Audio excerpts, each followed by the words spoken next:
All right, everybody. Welcome. Good morning. It's still morning. I was going to say good afternoon, but it's not afternoon yet. It's still good morning. But I think I'm just gonna dive right in. I'm gonna introduce the panelists that are up here, and then I'll say a few words about our roundtable. So as much as I have esteemed scholars up here with me, and we're gonna get esteemed and scholarly with it, like we designed this as a roundtable. So what we're gonna do is this is gonna be more of a discussion between the three of us around the topic that I'll introduce now. But first, I'll go left to right. Over here we have Dr. Julius Bailey, you know what I mean, Associate Professor of Philosophy at Wittenberg University in Ohio. I met Julius 2009 in Atlanta.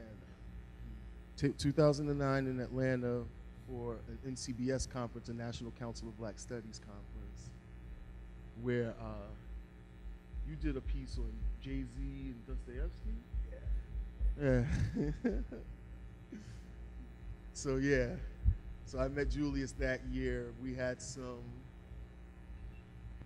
clear linkages, some clear affinities, and then Julius was working on a Jay-Z book project.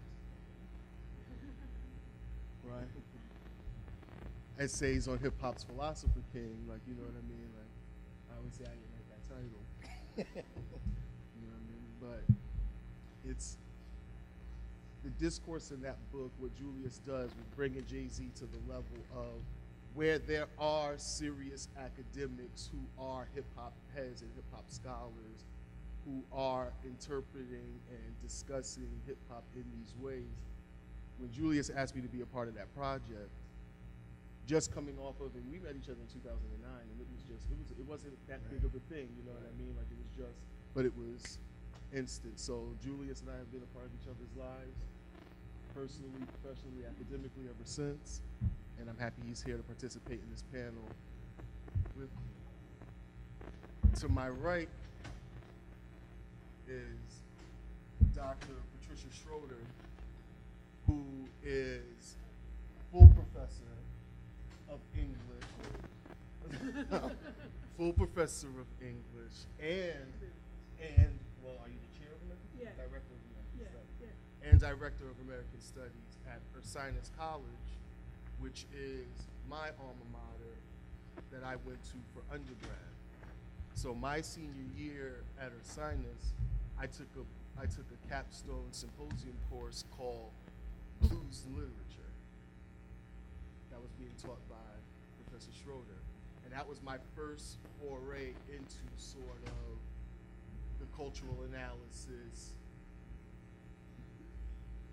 popular culture, music, you know what I mean? My first foray into doing what I do now as a Black studies scholar, a cultural studies scholar, a hip hop scholar, a music scholar, what have you. So like, Patricia Schroeder has just been so influential in my career, and she is a esteemed blues scholar herself. At the time that I was taking her blues literature class, she was researching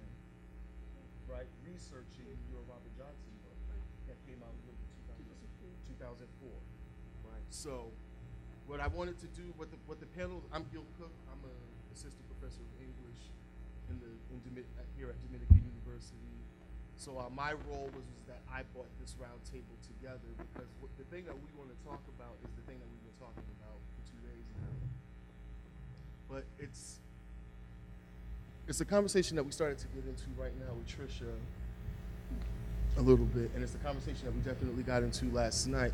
But here's how I articulate the approach that we're going to take on it. Like, somebody, I forget which of the panelists last night said it, and in my mind I want to say it was Sandra that said it.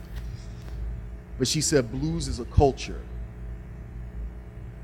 And I know that for hip hop heads, we always say hip hop is a culture, right? That it has a lot of multiplicitous elements that constitute its makeup, you know what I mean?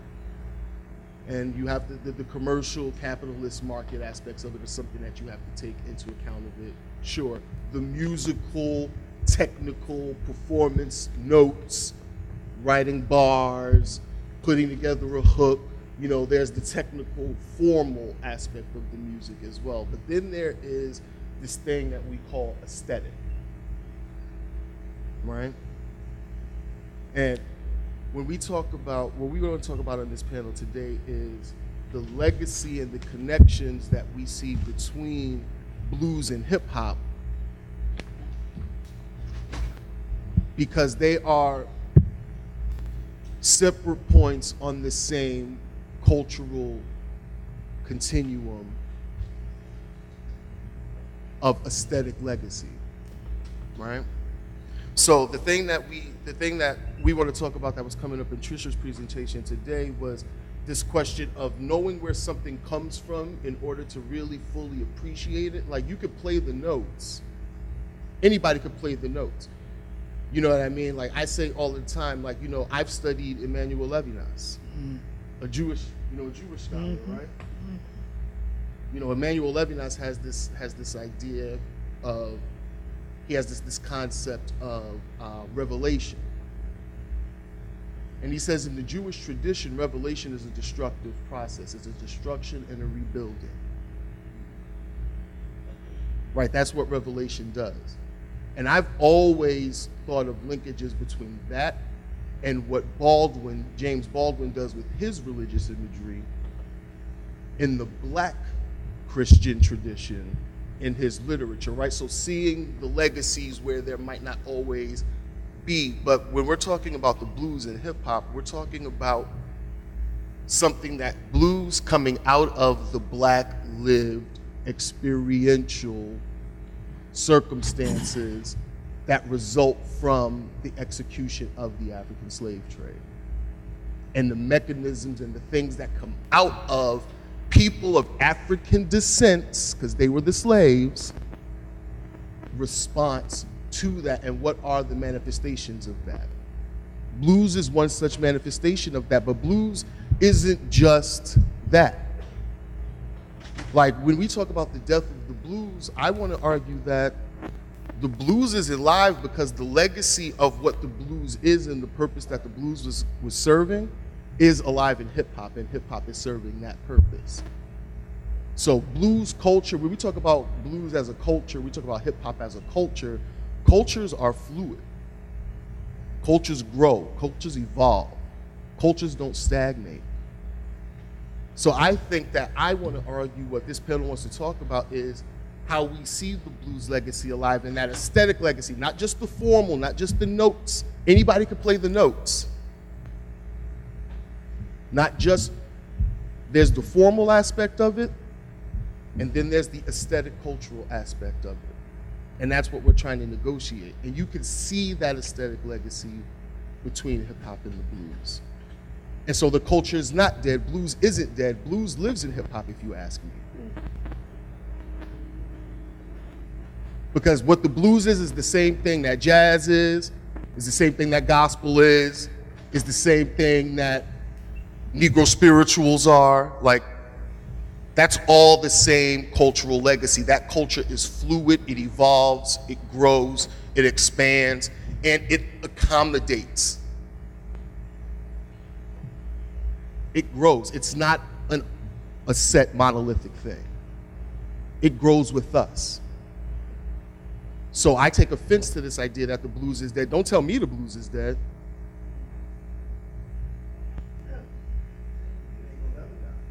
Don't tell me that. In some form or another. Some form or another, that's right. You know, like, but look, let me get off of this. Let me open this up to the panel. We're gonna start with Patty. And then, so Patty's gonna say some words. We each have, these were my opening remarks.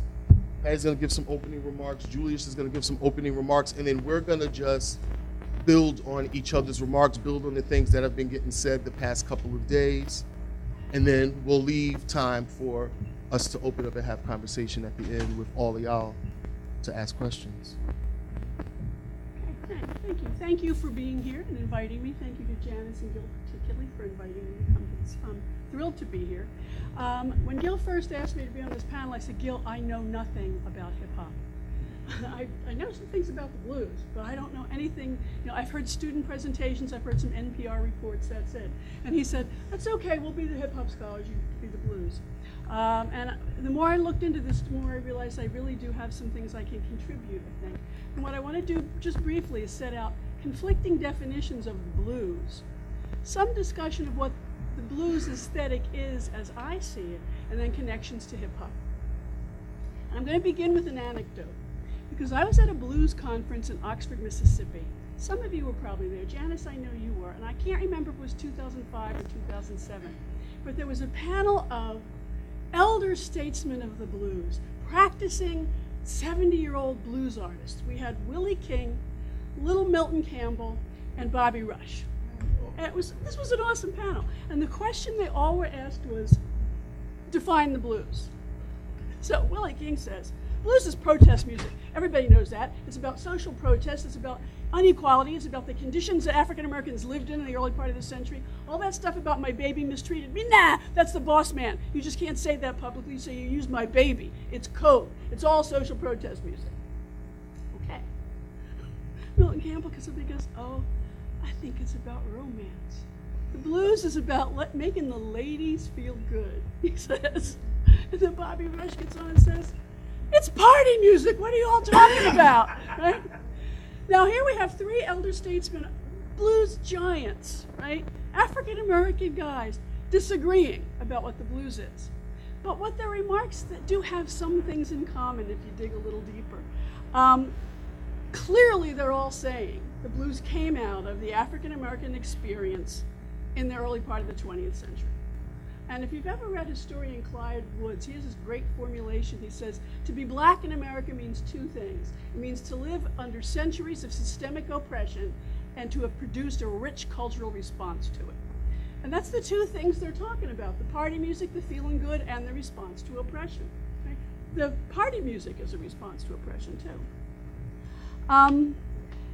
So to me, the blues, and I'm going to come back to this when I get to hip hop, in its earliest days at least, had a dual purpose. One, to protest oppression, and two, to show ways to survive and get over it, to sing your way through it, to face it with humor and good spirits, and create your own cultural response. Okay, so that brings me to the notion of the blues aesthetic, which is the evolving blues aesthetic is the topic of this conference.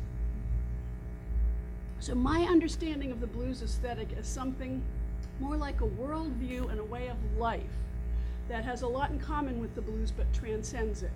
And my understanding comes from reading a lot of different blues historians and theorists, but mostly I'm going to be talking about the work of Kalamu Ya Salam, whose really short essay, The Blues Aesthetic, is about 10 pages. It's brilliant. An essay by Amiri Baraka on the blues aesthetic, and the work of performance novelist Sharon Bridgeforth, who's got a new play opening in Chicago the end of June. You should all go see it. They all talk about the blues aesthetic as blues music is a part of it, but it's larger than that. And some of the elements they see are a stylization of process. I mean, if you think about style to where you walk, what you wear, that's part of the blues aesthetic. Exaggeration, a phrase from Kalamu that I love is honesty clothed in metaphorical grace, which brings me back to B.B. King's statement, she could be jiving too.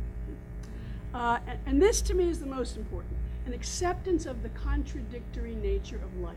All three of these writers and many others talk about that. It's an African philosophy that good and evil are two sides of the same thing, they're not oppositions. And in Kalamu's words, you got to accept that life is sweet and sour, eaten off the same plate. Right? You don't get one or the other, you always inevitably get some of both. Nonetheless, there's optimism, this view, this karmic view that sometime things are going to even out and the sun is going to shine in my back door again. Right?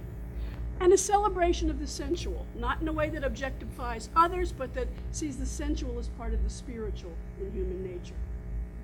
Now, for Sharon Bridgeforth, she says the same thing that Sandra said last night. She talked about her family telling stories, and she says those stories to me are the heart of the blues worldview, because they're not really, they're stories about, they're struggle stories, but that's not what they're about. They're about survival.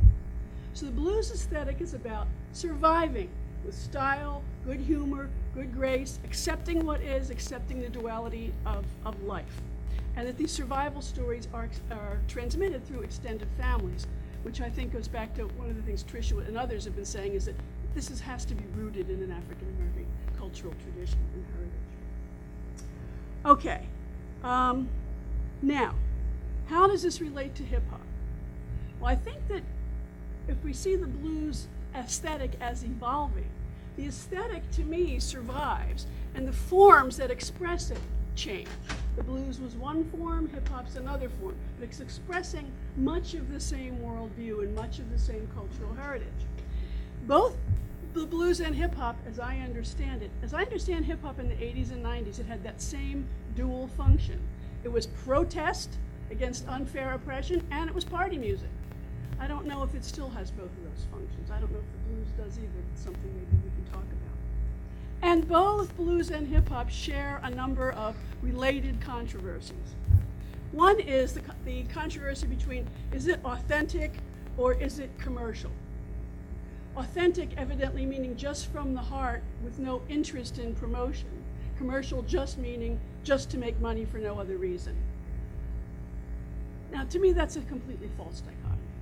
People look at people like Charlie Patton and Robert Johnson, say, oh, they were authentic, they were singing from their experiences, they were singing their pain, they lived it, they knew it. Yes, that's true, but they also wanted to make a living at it. Those two guys are notorious for having crafted 3-minute songs with a linear narrative instead of the 20-minute things with floating verses you heard in the jukes, because that's what the recording industry wanted. Doesn't mean they weren't authentic. So to me, that's a whole false binary, which is so much of Western thinking.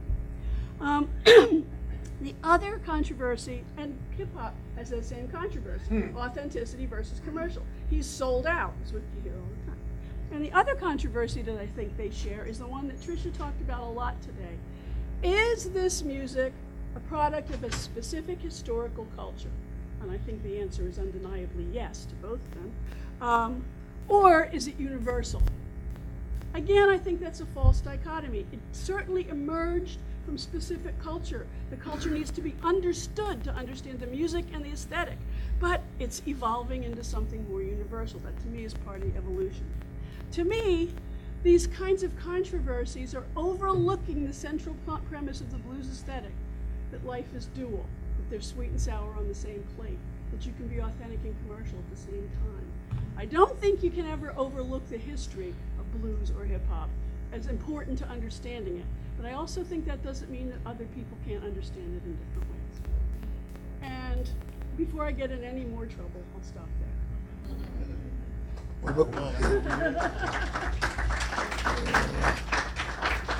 And before we turn it over to Julie, I have to thank the panelists last night who sparked so much of my thinking. I had this list of talking points, and they helped me put them all together. And you too, Trish, obviously. Well, thank you. Thank you. I mean, clearly, I want to, just appreciate all of you for being here on this wonderful Saturday out here in River Forest, Illinois. I am a homeboy from Chicago, so it is good to be over here on the far west side, I'm the far west side. Not even talking to a far. When we think west side, we ain't thinking River Forest.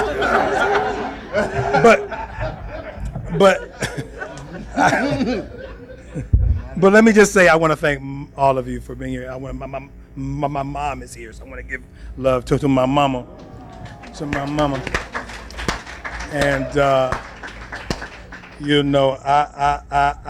don't know, Trisha. I think that she might actually do love me. I don't think she jiving on that one, But obviously, I want to thank Janice and for her hard work for this conference. I want to thank all of you for what you do, and obviously, and my brother Gil.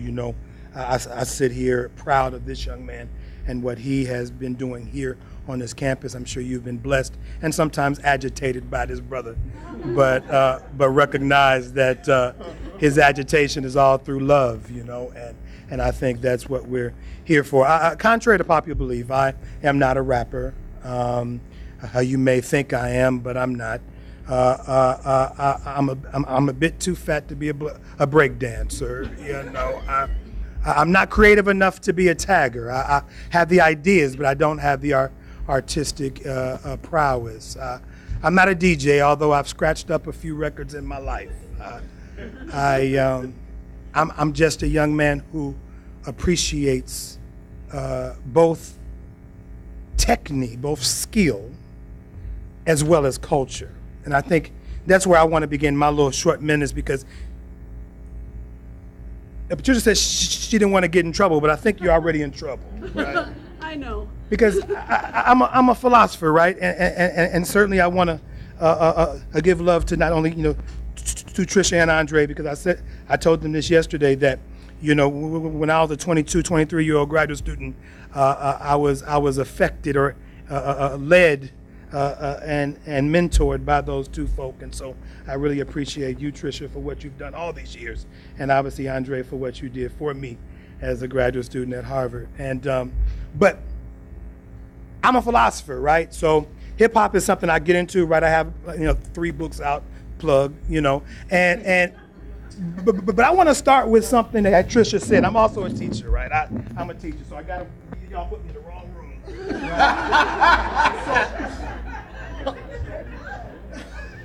The Postcolonius Spivak says, "Can the subaltern speak?"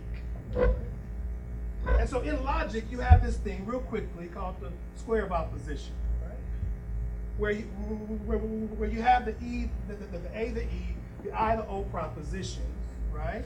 Where the A proposition assumes the A proposition assumes a universal character. All of something is something. So the A proposition assumes that all of something is something, and the E proposition, none of something is something, right? That kind of thing. All you logic folk in the room, you all remember this. But here is the subalternate relationship. It says some S is P, right?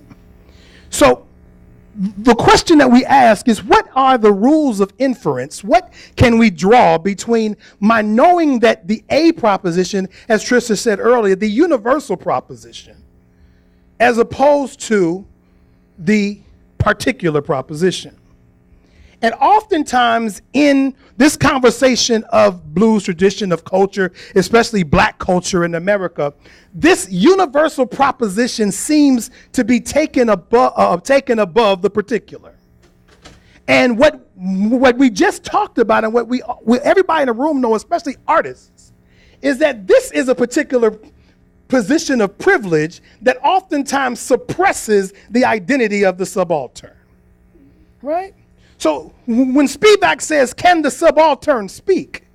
the question he's asking is, can we allow for some truth in the I proposition that can somehow be irrespective from the universalization from it?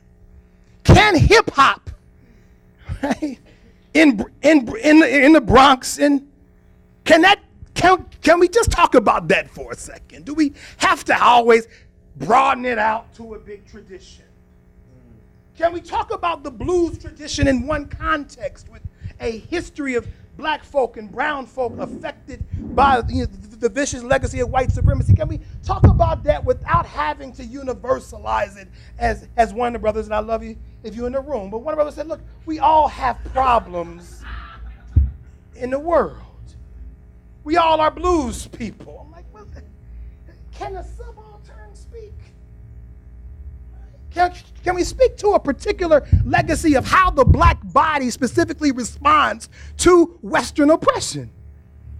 Right? Now you say, well, Julius, this is a Saturday morning. Let's be nice here, right? And I want to be nice, but what I also want us to realize is that, as Tricia says, can we love the giver of the gift? Don't let us not just assume that these gifts are universal gifts. Because if you assume that, I'll give you that. If you assume the universal gift, you have to assume the very ethos that gives the gift, which is exactly what Tricia says, that you now must assume the vicious legacy of white supremacy. Can you get that too? If you want to love the blues, can you recognize the way in which black bodies are deracinated in white spaces? Can you give that? Right? Can you teach that? I can play it. I can appreciate the play. The same thing with hip hop. I would not, Gil is a hip hop head. I'm from the south side of Chicago. At best, I'm a house music head. At best. When Frankie died last week, I was torn. Last month, you know what I'm saying? That tore me, right? But so what do I say? I say, well, look, I can appreciate what hip hop offers the world. I can appreciate what blues offers the world. I can appreciate what jazz offers in the world. I can appreciate what gospel offers in the world. But my appreciation of it has to also be linked with a deep understanding of those individuals who put the gift out there. Just because I'm skillful in performance don't mean I'm empathetic in ontology. Right? I can do, but I may not be. Right? Ontology is a metaphysical claim. Right? All my philosophers in the room. Right? So the question was raised about half an hour ago to Tricia. Can we engage in a religious conversation of the blues? Right? Well, it depends on if God loves you or not. Right? And for some people, especially black folk through this transatlantic slave trade, this Christian God becomes a questionable, loving relationship. The way in which these people who put forth the spirituals, these folk are speaking about last night, because there was a point last night raised about the implications of gospel music on the blues. And the first thing I thought about is when you think about the spirituals, you're thinking about an Old Testament reality. You're thinking about 95% of these music speaking about an Old Testament God. Why is that? All my black studies people understand that. It's a way of keeping black folk in suppression. And happy in this perspective, or at least recognizing that one day I will be delivered like Daniel, Moses, and Shadrach, Abednego, and all them folk. I don't have the privilege of talking about a Jesus yet. Jesus conversation as Genovese, as Rabateau. These big historians who wrote these big books are saying, look, there's something special about this Jesus conversation that frees people away from their psychic conditions. The Old Testament keeps you there and waits for the train to come and take me on to glory. So then you say, well, spirituals is a link to gospel. Well, a gospel brings Jesus into the conversation. Spirituals don't. So when I think about the blues music in this conversation, the one thing I want to remember for us, because I teach in predominantly white schools too, and Tricia, that story, I hear it all the time, Dr. Bailey. I am hip hop. I said, well, all right, Neil O'Donnell, I feel you, brother. Well, we got some certain context we can talk about, but I'm not sure if you recognize the socio-political implications of the Cross Bronx Expressway. Do you understand, as the brother talked about here on the west side, do you understand the closing down of shops down Roosevelt? Right? That's linked not only to my black body, but to a black tradition. As Tricia says, now I don't have linkages to my granddad. He walked those same walls, walked those same pavements, and told the stories about your uncle and your granddad who came from Mississippi, who played here and parties here and things like that here. That's different now. I have nothing. It's like a jungle sometimes. It makes me wonder. I take my family over there and I see my neighbor. The only thing that's there is just the school story. Right? Right? So it's one thing to be able to play the blues, right? It's one thing to be able to understand and even appreciate. I thank God for archivists. I thank God for librarians. I thank God for all you journalists, because in part that's what I do too. I thank God for all that. But we must elevate and nurture those organic spaces that create and sustain black life in such a way that it is not diminished by capitalist bombardment. How do we get there? We can get there. We can have that conversation. And I know we're having it in hip hop, but let's let y'all should just write that. Can the subaltern speak? Can we just let organic folk have value with what they do Love them for what they are. Appreciate their existential strength that it puts them in the condition that they are now. That, you know what, I can appreciate your music. Why? Because I appreciate you. Why? Because I love you enough to recognize the travail that you've gone through. And I don't diminish that by saying I am hip hop.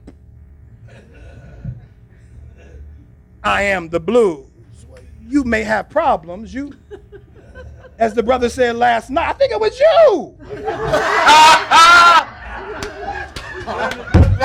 Look at God. I think it was you that said, look, the blues, we all got problems. We all got broken relationships. We all got bad girlfriends. We all got no jobs. Wasn't that you? That was you. It looked like you anyway.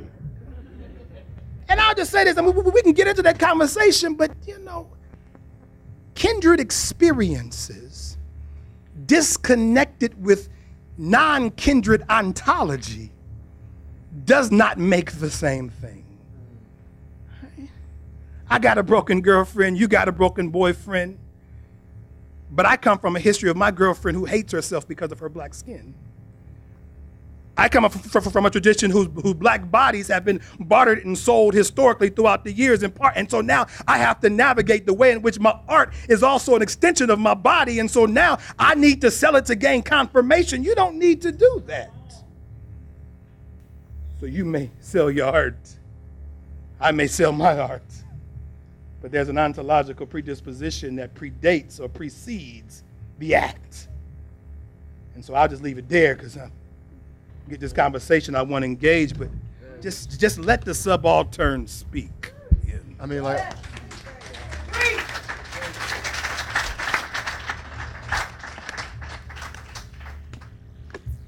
I'm not going to take credit for these scholars because they're their own people, but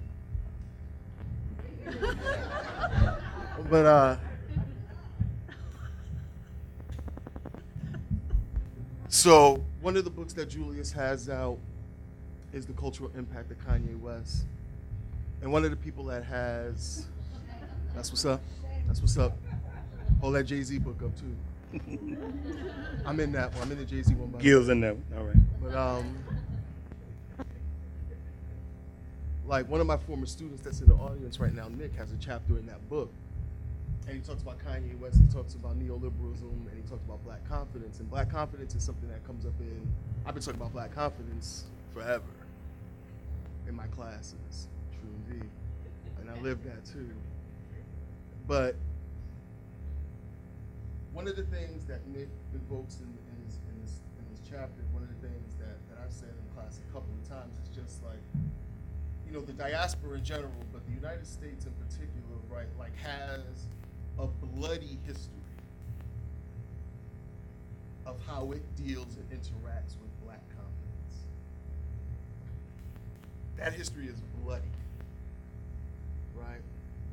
Like on the plantation, one of the most dangerous things was a self-realized, self-asserting, confident slave. So you have to understand that that is the facility through which black people were enculturated into the programmation, structuralization, institutionalization of our national foundational structures before we were the United States of America. Jamestown, Virginia is 1607. That's where some historians say slavery starts in the United States. We know that the Spanish had slaves in Florida, 1512s. Right? But we have to understand that paramount to the African slave trade's execution over centuries is that the labor force had to be kept in a particular place. Christianity was a part of that mechanism for keeping them in that place. That's why I always tell my students, black people across the world's relationship to Christianity is really complicated. And that's what Julius is pointing to, right? Because all of those elements of what I was talking about before, striving, surviving, thriving, that tripartite element of black existence in America. Like, if you want to make that a purely religious discourse, you can, as it relates to the black experience. So we could have that conversation, as Jeff aptly pointed out, right? But the thing that we have to understand is that, like, the way black people exist in the world was a byproduct of an economic plan. Like, the slave trade wasn't just about being mean to black people. Like, the African slave trade was a means of economic global expansion of empire. You know, it's not just about doing bad things to people.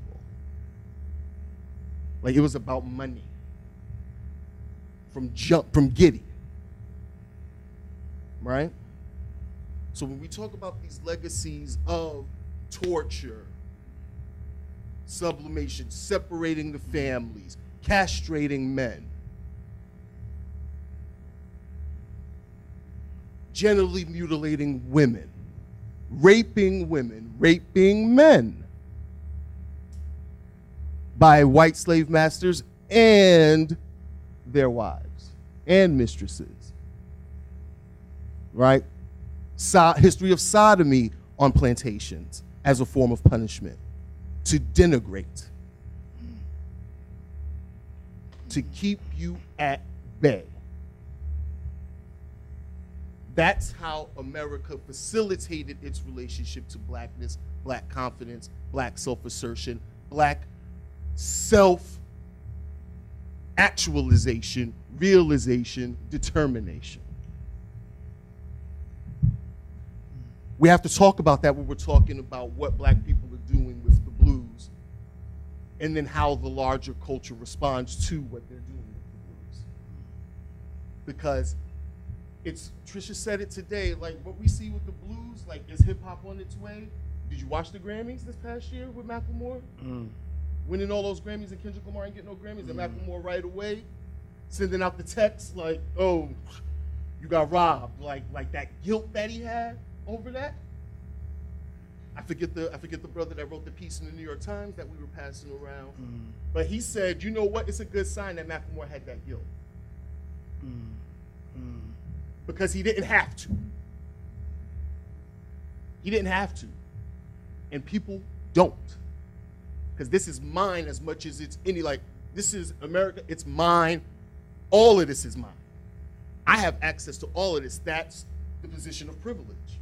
That's what the African slave trade and its legacy guarantees for white folks. And those Grammys, man, you know, I want to highlight that, but those Grammys, especially this past year, you know, Who decides, who makes those decisions? Makes those decisions. I mean, that Macklemore piece was one aspect, you know, but then you got the Lord sister, you know what I'm saying? The Lord sister who makes it particularly clear that she hates hip hop music, right?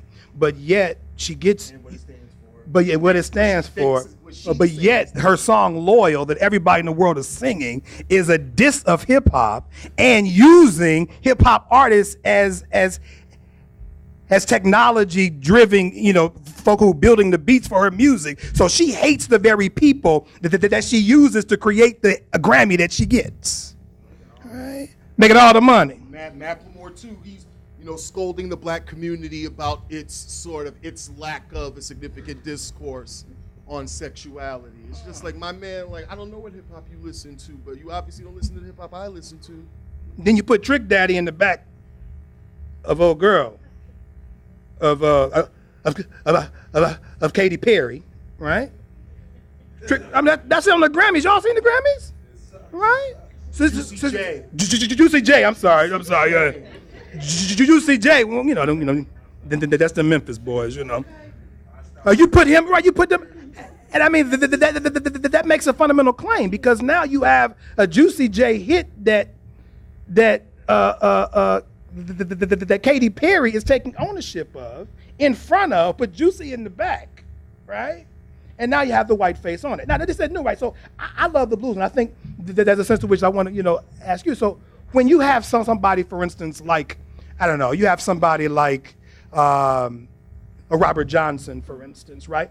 So one of the claims that hip hop gets all the time is this sense of, it seems to be, highly misogynistic, which, I wouldn't necessarily not say that is the case, right? But you also have a legacy of misogyny, a legacy of violence, a legacy of anti-hatred of women and hatred of men, within the blues tradition. And so there are blues men and blues women who now, at the age of 60, 70, or 80, hate hip-hop because hip-hop represents the very thing they were at 18, right? And so one of the questions I have to ask you is that how is it that the blues historians, right, might look at hip-hop as pathological, right? Well, you'd have to ask them. I'm not one of them. To answer your question, can the subaltern speak? Yeah. I actually think, and this builds on your whole history of racism, coming out of the 19th century of slavery and Jim Crow, the blues emerged.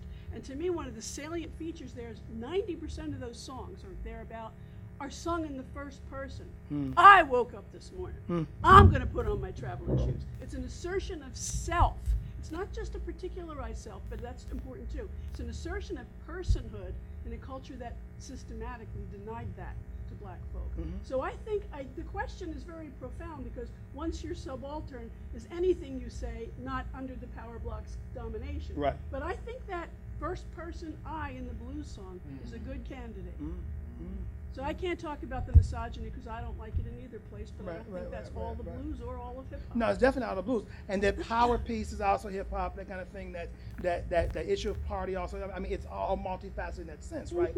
But one of the things, that troubles me at some level is the way in which, and it happened last night, the way in which we criticize hip hop as both being, anti-intellectual. I think the actual language that my esteemed brother, Professor Plump, used was actually the proliferation of ignorance, right? And so, of course, I take umbrance to that, but the reality is that we cannot disassociate, right, even those pejorative elements of the jazz tradition, the blues tradition, the R&B tradition. I mean, we can't disassociate that and now elevate it as somehow pristine, and now hip-hop becomes this sort of bastard stepchild that just emerged out of nothing. But the point I was making is that they're embroiled in the same cultural tradition. It's just an evolution of the blues aesthetic being misunderstood. The thing, I want to say one thing, and then I want to let Trisha blow it up. Because like the connections that we've been making just in our conversations since last night, talking to each other when we're talking about the legacy and the connections between blues and hip hop, and we talk about sort of this idea of story, right? And this is getting back to something that y'all just touched on, and something that you actually touched on today too, Trisha, because it's like, we have to understand that hip hop is, like, black cultural production is a representation, like it's an extension of what, the black circumstance in American culture is, you know what I mean? So, like, when we talk about hip hop and what it represents, but it's just like what hip hop represents on the global market is not exclusively determined by black people. It's not artists that are exclusively determining what is getting put out.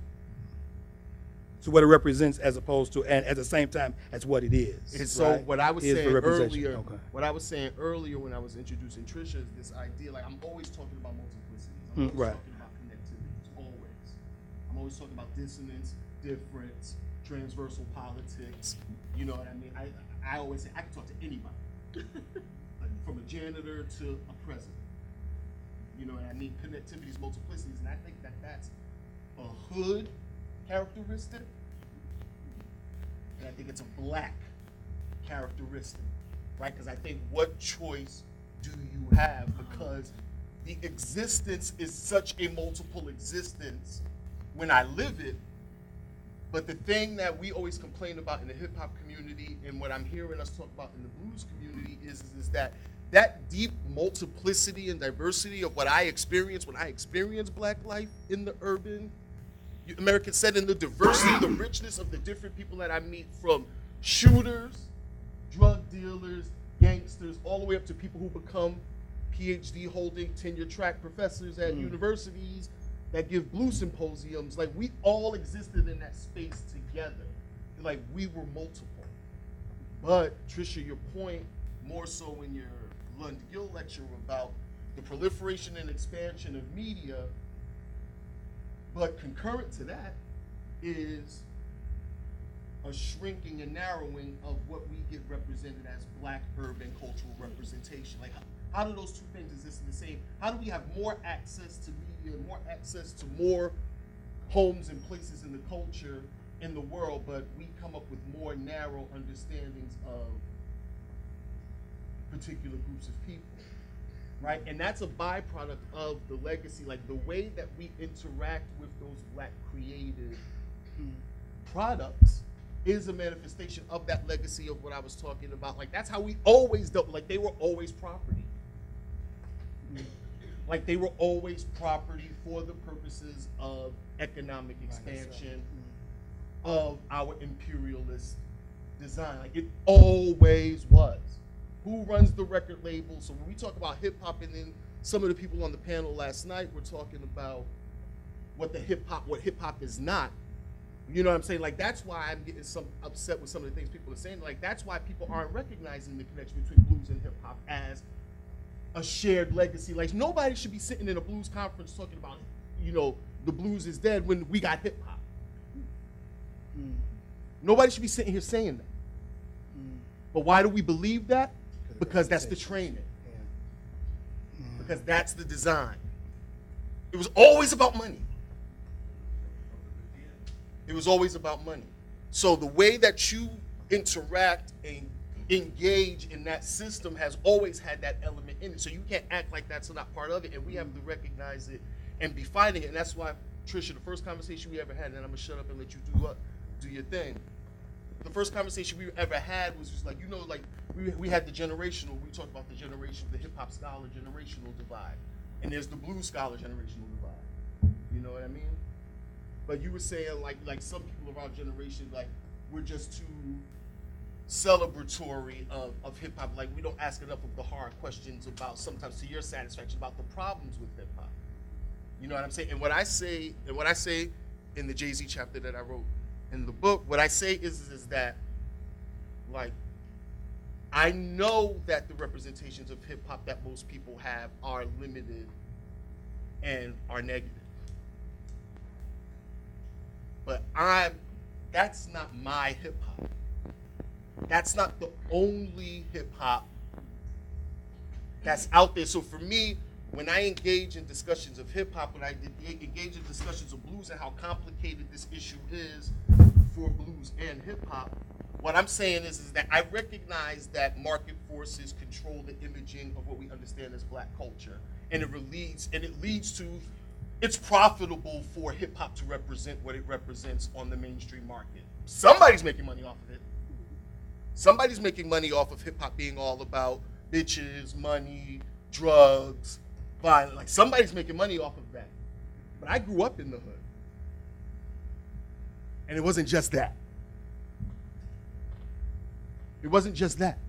So for me, when I'm talking about hip hop, like, I recognize that, but, you know, and I might be inclined towards too much of the celebration of the culture and the aesthetic and, like, romanticizing it in the way that I'm doing right now, but it's never at a lack of awareness of what we're talking about right now. Like, I'm always aware of that, but I'm making the decision that, like, that's how I want to fight my fight, and how I want people to relate to hip hop and understand it. You know, and I feel like that's part of that same legacy that we're talking about, trying to deal with that forced circumstance of where you have to examine yourself and negotiate yourself as a result of the situation that you're in. You know, and I think that's the legacy that's continuous, that links. It's a Black legacy. It's a blues aesthetic. It's a blues aesthetic. But are you, Tricia, want to get in? Go ahead. Well, no, I thank you everyone. This is really interesting and great, and I appreciate everything that everyone's saying. I like Billy's had to bring down his feedback. Philosophers. Yeah. I don't think I've heard that in the context of exciting. You know, I guess there's one thing I want to push on, because I think I want to affirm everything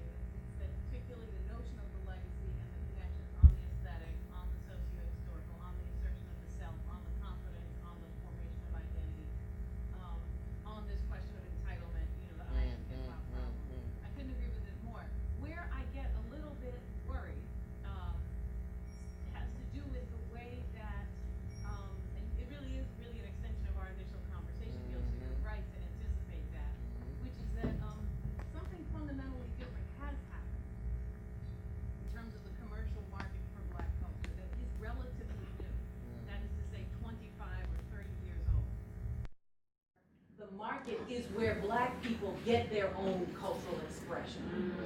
Okay, until 25 or 30 years ago, the local venues for African American culture was where black people got their chops in performance, in consumption, in understanding. And then the market might prop up a couple of people here or there who are excellent, who are not authentic, right? Who are wonderful and interesting, but they come out of almost like a secret area, right? A relatively untapped, invisible space. That's gone. 12-year-olds today are listening to the radio and getting commercial hip-hop as hip-hop. They're not having the conversation you're having. They only want to understand 2 Chainz. They only want to understand Lil Wayne, everybody else. And so when the question of hyper-sexism, misogyny, you know, and it happens in everyday life. I think there's been, we've had our share of sort of masculine privilege here at this event too. In terms of space and time and, you know, et cetera.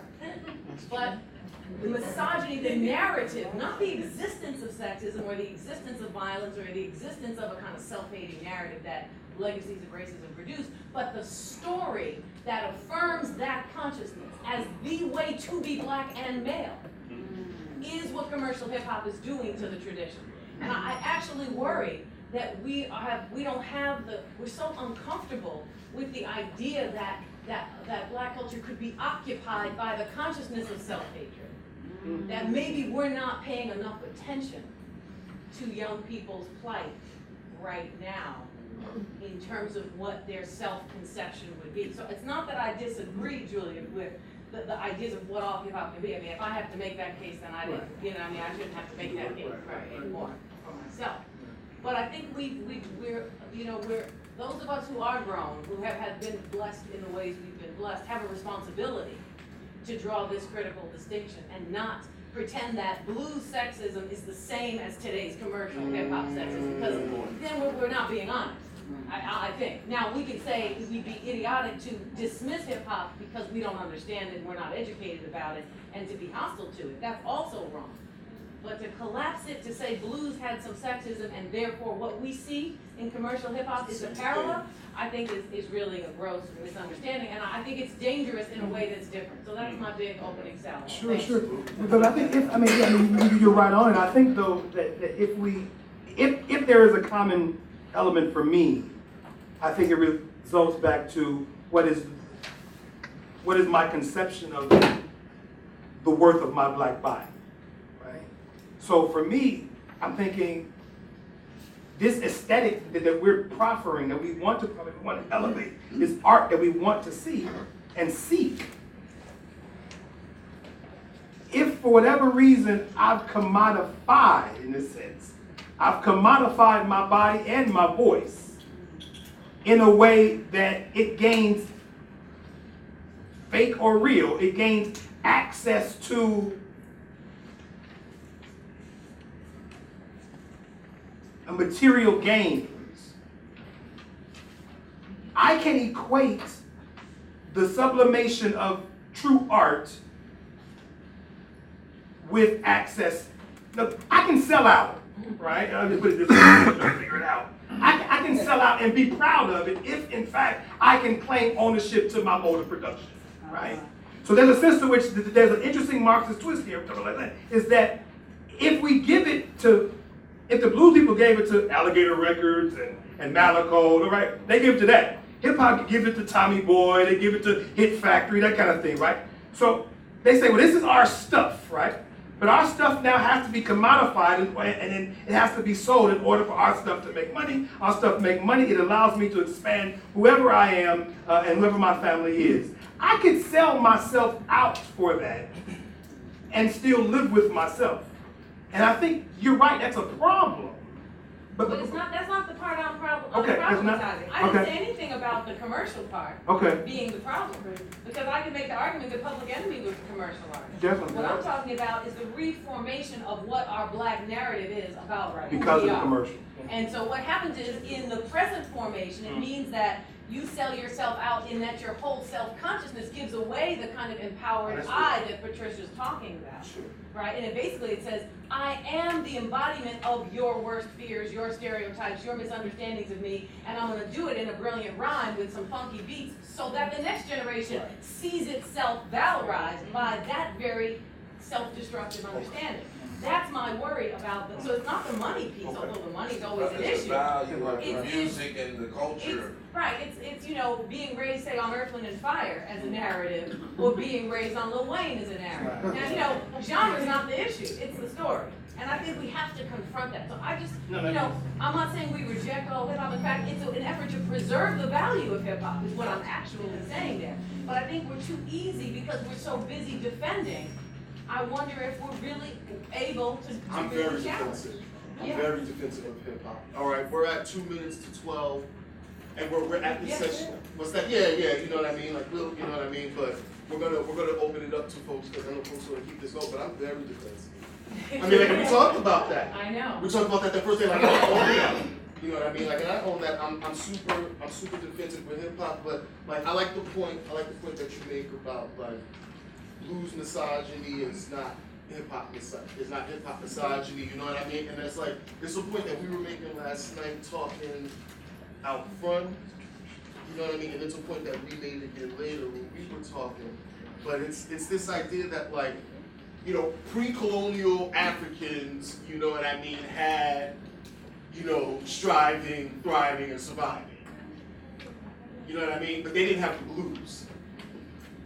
You understand what I'm saying? Like, the blues is a specific thing that comes out of the diasporic circumstance that's created by slavery.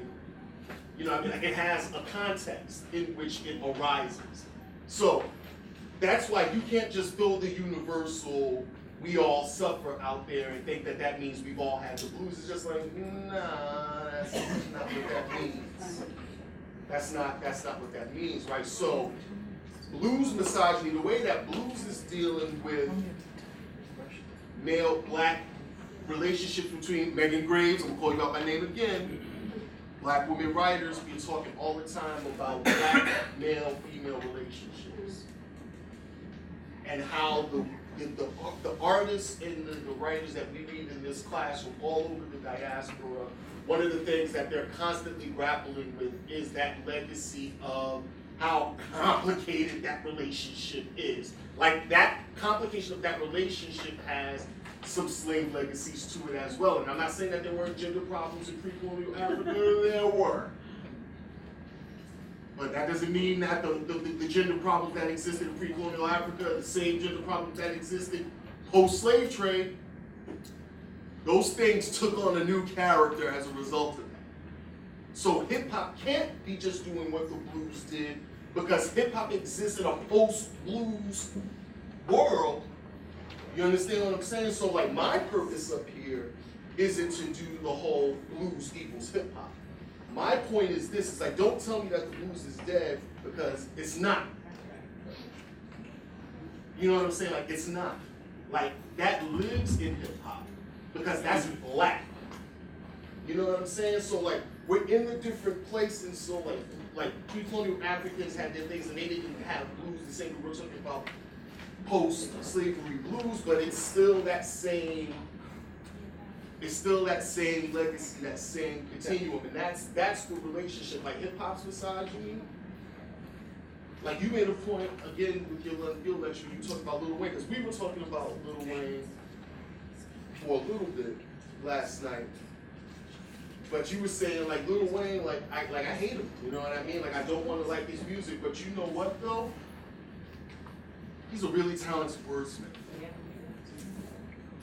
Just as a technician, he is mad skilled. He's clever, he's witty, he paints a picture, he's very imagistic. Like, you see it when he says it. But that's Unfortunately, some of the things that he's talking, you know what I mean? But it's the same thing when we read Ma Rainey's Black Bottom in blues literature classes. You know what I mean? Like, folks will tell like you talk about some of the down, low, gutter, and you don't always have nice things to say about it. But the character of that conversation is different in hip hop than the character of that conversation was when Ma Rainey was talking about it. You know what I mean? So it's like, for me, it's not that like I wanna say that like I agree totally with what you were saying, and I'm glad that you said it because it expands upon the point that if folks in the audience are thinking that we're trying to just do the one for one, not at all. Like not at all. Blues hip hop does not equal one for one the same. But there are ethicists in the room who would make an axiological axiom that says that a disdain of black women is disdain of black women. Now there are cultural connections and context that must be taken into play, but if Robert Johnson says, I'm gonna beat my woman till I'm satisfied, I mean, how do I put that in different contexts if I'm beating my BITCH2 in 2014, right? I understand that, but I don't want to miss for those people in the room who are looking at it as an axiological maxim that language has that language has a fundamental effect in which how I view myself and how I view others. I mean, that can be an apples to apples conversation. It can be, in ethics wise, it can be an apples to apples conversation unless we're gonna, transvaluate, context and say, well, it's different in the hood than it is in Mississippi. I mean, I don't know. I don't know. I mean, but I know you get some audience questions. Yeah, I just wanted to just take these last, just give like 10 minutes to let the audience hop in. One thing I like to say, if you look at certain, especially in the black culture, from blues to hip hop, even black rock, I know we're not talking about that on that, but we are talking music, about it's the same thing. You meet some people that been down and out in their whole life, and they write their story down about their life, even in hip hop. It's just that the culture is different now, but it's still the same in a way. It's just that what you love, you just express it in a different way. You express it a different way, in a different style. Like you said, Lil Wayne is very clever. He does write great lyrics. Where you think about when Public Enemy came out, you know what I mean? And these companies in California, it's like, oh, what they doing? Let's record and make some money. That's how they look at it. It's capitalism, but then you get some artists are still true and pure to their art. Even from blues, hip hop, rock, gangster, metal, it doesn't matter what you do, but be true to your culture and understand it and play from your heart and write from your heart. And that's what separates people from the ones who making the money, like you said about the Grammy Awards, people putting people down, but they using the beats. That's wrong to do. They doing rock, they put funk, they put blues and a lot of different stuff, but then they on stage talking about it, but you're making money. Frank Zappa is one of the best. He passed away, but he loved blues. He loved blues because if you listen to Frank Zappa, he played all genres of music, but he played a lot of blues and he did a lot of rap. And it was very, very interesting to hear that because at first I wasn't a Frank Zappa fan; it was too much for me. But then when I got older and I started really bought all his albums, I started listening to him, understanding them again. Warner Brothers, look at Prince. Yeah, look at Prince. So it's Would you equate Zappa with, I equate him in terms of lyrics, but how in terms of race and the genre, Hank Williams or Eric Clapton? I mean, do they how do they fit within the blues tradition? And to me, like if you listen to country, for instance, they took but they're blues folk though. Aren't they blues folk because they Southern, but they took a lot of the black rhythms and put into that twang and used their own little techniques like that country. We got 5 minutes, y'all. I'm going to try to touch on, and I want to let Patty get in on some of this as well, but I saw a hand back there, then I saw Lance's hand, and then I see the brother in the back there. I just want to me, I don't know if this is even in the ballpark, but when I hear Bessie Smith sing "Put a Little Sugar in My Bowl," and then I hear Nina Simone sing "Put a Little Sugar in My Bowl," the difference between the two, the way they put the song across, it's like two different audiences to me. I don't know. it might not be wording that right, or maybe it's just too far out of the ballpark when you talk about the different meaning to the songs and the way they come out. You know, it's just one song. Right, it's not monolithic, it's not one thing, right? Like it's multiple. Tricia, isn't she a descendant of, didn't she study under Ma Rainey? Bessie Smith? Yeah. Right. So is there anything connected there? This conversation? In terms of this idea of decadence and sexuality and power and Well, they both were very sexually empowered women in multiple ways. Rumor has it. Sang songs about their love for other women as well as men, but I don't know that has anything to do with misogyny. yeah, I don't know either. That's why we cut it up. Sexual, an appreciation of the sexual component of life as part of your own personal empowerment, part of your own spirit, is always part of the blues aesthetic. It's fundamental. Can I bring in a point there? Let me say something about it. I talked to the record scout who recorded him already. And it was all a business. When the record company started, you record blues, it makes you money. You record more blues. They were recording hillbilly, they were recording pop. And like Ma Rainey, I have that 78 Ma Rainey Black Box.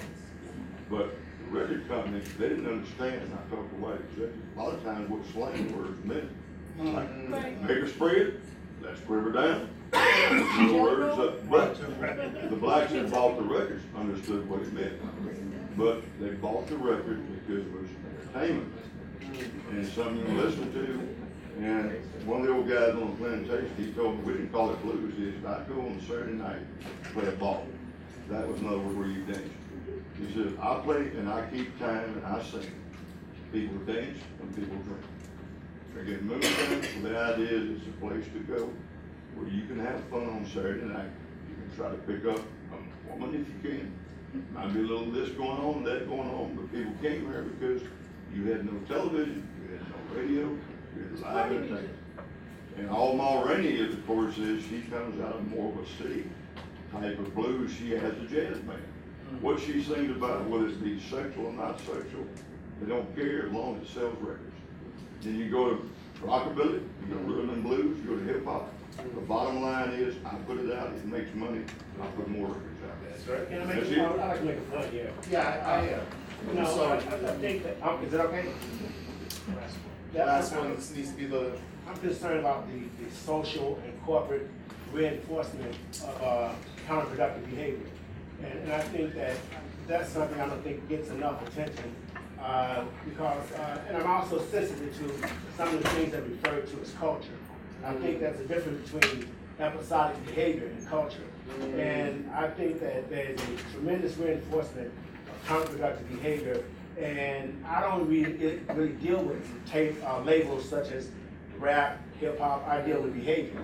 And I think that I find it difficult to refer to derogatory and reinforcement and romanticizing irresponsible sexual behavior, romanticizing gangsterism, degrading women and other kinds of behavior as music. And you talked about lyrics. Has anyone ever been to open mic poetry and you call Lil Wayne talented? I can't relate to that. I mean, to make bitch rhyme with witch is not creative. So I think we need to keep it in context. When we talk about culture, Dale Jones wrote a book once called Culture Bandits. And I think that that's some of that is taking place now. That not only we having culture bandits, we having individuals redefining black culture, which I'm very sensitive to. And I think we need to be very careful what we call culture as opposed to what's episodic behavior. Again, he said it over there, he's selling records. and that's what I'm saying, like that circumstance is a circumstance that's, you know what I mean, but that's not just about black people. Like that's not just, that conversation is not just a conversation that black people need to be having with themselves. You know what I'm saying? Like that's like we exist in a like we are contingent beings, we exist in context. You understand what I'm saying? Which is why what Tricia said about hip hop and the blues, you can't just make the one-to-one. You understand what I mean? Like we can't have these ideas of this is the authentic black representation of whatever, and then this other stuff is bastardizing in any shit. Like, cause that ain't black. because I see all types and all sorts just in my one neighborhood that I grew up in. But we have a culture. I'm sorry. Okay. I'm gonna let you guys go. Thank you for coming.